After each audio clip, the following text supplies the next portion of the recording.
Halo guys, selamat datang di YouTube channel Wibu Swasta. Pada episode kali ini, kita akan membahas anime One Piece guys, yaitu tokoh Loki dan senjatanya Ragnir. Seperti yang kita ketahui, Loki ternyata bukan penjahat Elbaf. Dia membunuh ayahnya sendiri Raja Harald, karena atas perintah ayahnya sendiri, karena ayahnya yang berniat bekerja sama dengan pemerintah dunia, justru dikendalikan oleh pemimpin pemerintah dunia yaitu Im Sama, dan hampir memusnahkan kerajaannya sendiri. Oleh sebab itu Loki diperintahkan untuk membunuhnya yang sudah kehilangan kendali.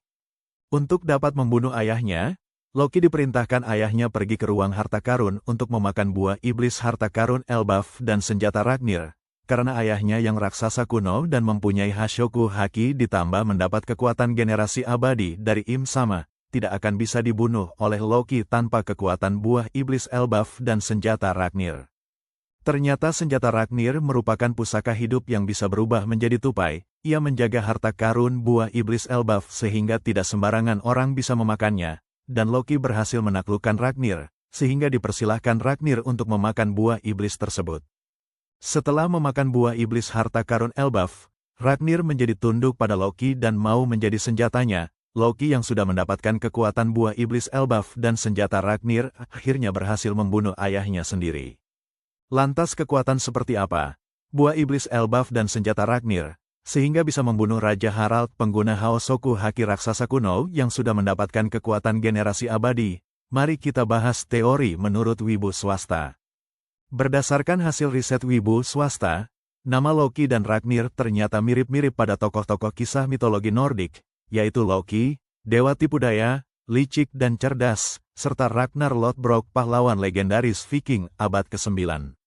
Sebelum membahas lebih dalam, apa sih mitologi Nordik itu? Mitologi Nordik adalah kumpulan kisah, kepercayaan, dan legenda bangsa Nordik, Skandinavia kuno, terutama dari Norwegia, Swedia, Denmark, Islandia, dan sebagian Jerman Utara, yang berkembang sebelum masuknya agama Kristen.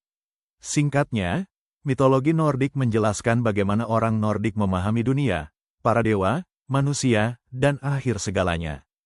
Oke, langsung saja kita bahas yang pertama mengenai senjata Ragnir. Menurut Wibu Swasta, Ragnir ini adalah senjata yang memakan buah iblis sehingga bisa berubah menjadi mythical Zoan tupai, sama seperti Ark Ennis Lobby dulu di mana pemimpin Cep 9 Spandam mempunyai senjata bernama Fungfrid yang memakan buah iblis Zoan gajah.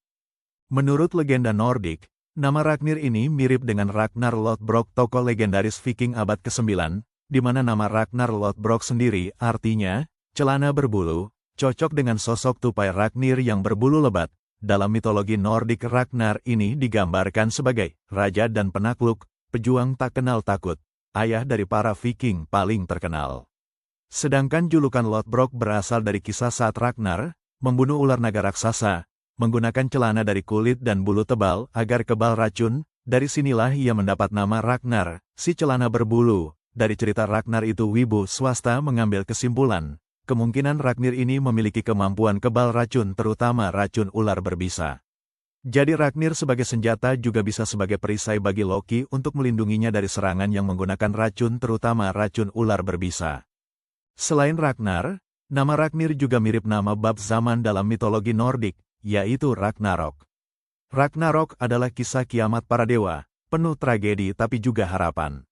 Ragnarok adalah akhir dunia versi Nordik, kehancuran besar yang tak terelakkan, diikuti kelahiran dunia baru. Awal pertanda zaman Ragnarok diawali pertanda buruk, yaitu Fimbulwinter, musim dingin 3 tahun tanpa musim panas, perang antar manusia, moral runtuh, hukum dilupakan. Awal pertanda Ragnarok ini cocok dengan serangan Ragnir ketika digunakan Loki untuk membunuh monster tengkorak dari hayalan anak-anak Draugr, serangan bernama Nilheim yang membekukan monster tengkorak Draugr. Jadi Ragnir sebagai senjata Loki mempunyai kekuatan serangan es atau serangan musim dingin. Oke, selanjutnya, kita bahas mengenai kekuatan buah iblis Loki. Sebelumnya pada bab Ragnarok, awal pertanda zaman Ragnarok selain Fimbulwinter atau musim dingin, ada yang namanya kekacauan alam, di mana kekacauan alam ini terdiri dari gempa mematahkan belenggu, Fenrir, serigala raksasa, lepas, Jormungandr, ular dunia, naik dari laut, Loki bebas dari hukuman. Berdasarkan clue tersebut, Kita bahas dulu mengenai Dewa Loki. Loki adalah salah satu sosok paling rumit dan ambigu dalam mitologi Nordik, bukan sepenuhnya jahat, tapi juga tidak bisa dipercaya. Sosok Loki dalam mitologi Nordik digambarkan sebagai dewa tipu daya, kecerdikan, dan kekacauan. Berdarah raksasa, Jotun, tapi hidup bersama para dewa Aesir. Sahabat sekaligus pengkhianat Odin. Nah, dari clue penjelasan mitologi Nordik tentang Loki ini bisa disimpulkan ini penggambaran Loki sendiri sebagai makhluk berdarah raksasa kuno. Dan Loki kalau tidak salah juga mengkhianati para dewa di Mari Ejoa sehingga dia dihukum dengan rantai batu laut oleh para ksatria dewa. Dan sekarang Loki dibebaskan oleh Luffy. Berdasarkan bab Ragnarok mitologi Nordik berarti bagian Loki bebas dari hukuman. Oke, berarti clue-nya sisa Jormungandr, ular dunia, naik dari laut, dan Fenrir, serigala raksasa, lepas. Menurut wibu swasta dari clue ini yang paling cocok ya Fenrir, serigala raksasa, lepas. Di mana Loki sendiri adalah raksasa dan dia juga baru saja bebas dilepaskan oleh Luffy, serta siluet penampakan Loki ketika menggunakan buah iblisnya juga menunjukkan adanya bayangan cakar, sudah pasti ular tidak punya cakar, yang punya cakar itu serigala. Dalam kisah Fenrir pada mitologi Nordik juga menceritakan kalau Fenrir ini dikhianati para dewa. Kehilangan kepercayaan sejak kecil, amarahnya jadi sumber kekuatan, sama seperti kisah Loki yang sejak kecil sudah kehilangan kepercayaan karena dibuang ibu kandungnya sendiri. Dalam mitologi Nordik juga dijelaskan kalau kekuatan Fenrir ini mampu mematahkan rantai besi para dewa. Menghancurkan belenggu raksasa, rahangnya mampu menelan Odin. Wibu swasta simpulkan kekuatan Fenrir Loki ini mampu melepaskan atau membebaskan siapapun yang terkena kekuatan buah iblis dewa yang bersifat belenggu. Ini terbukti dari setelah Loki menggunakan kekuatan buah iblisnya saat melawan ayahnya, sesaat ayahnya jadi sadar kembali dari pengaruh belenggu Im Sama, sehingga dia bisa membunuh ayahnya menggunakan Ragnir. Dan sesaat setelah kematian Harald, Im Sama melarang ksatria dewanya untuk pergi ke Elbaf, karena takut kekuatan yang berhasil membunuh Harald akan menewaskan para ksatria dewanya. Dan sekarang Im Sama mengirim 3 ksatria dewanya untuk menyerang Elbaf, karena yakin Loki sudah dikurung menggunakan batu laut. Tapi sekarang Loki sudah dibebaskan oleh Luffy. Dari ini wibu swasta berspekulasi kalau nanti yang akan membebaskan para anak-anak raksasa dari belenggu duri adalah kekuatan Fenrirnya Loki. Dan nanti juga ada dari 3 ksatria dewa yang berhasil tewas dibunuh berkat kekuatan Fenrir Loki. Jadi entah seperti apa bentuknya, wibu swasta menyimpulkan kekuatan buah iblis Loki adalah mythical Zoan Fenrir, dewa serigala raksasa.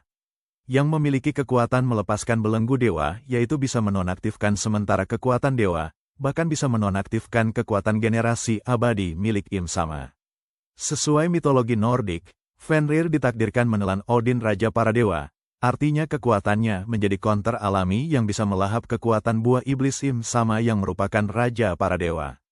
Oke guys, sekian pembahasan wibu swasta kali ini pada episode Loki and Ragnir. Kalau ada yang kurang atau ada pendapat lain silakan komen di bawah ya guys ya. Oh iya jangan lupa juga like, share, and subscribe-nya ya guys ya. Thank you guys, bye bye.